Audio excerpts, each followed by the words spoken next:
Entering dates, there's volatile. When we say volatile, that means it changes. So if you enter using equals today and an open parentheses and close parentheses, it will give you today's date. But if you open the workbook tomorrow, that cell will show tomorrow's date.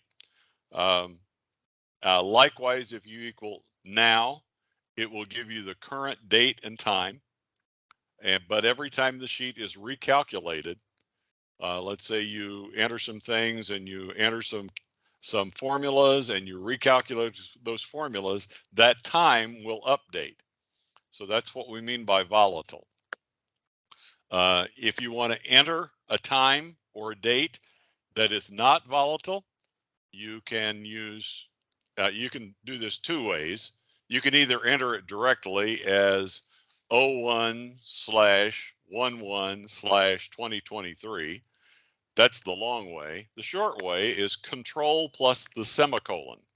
That enters the current date as a value in date format. And if you want to enter the current time as a value, you hit control and the colon key, and that enters the current time. It will not be volatile. It will remain as that number. Volatile. Notice that says 1/11/2023. Well, that's today.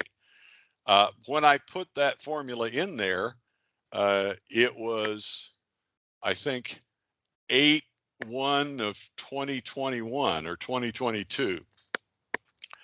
But now today it comes up with today's date because it is the today function.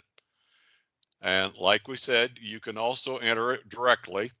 And you can see up in the formula bar, this says 8/7/2020. Or I can hit control or semicolon, and this puts in the current date. And notice it did it automatically. I didn't have to type anything. I didn't have to type the slashes. It's in the date format.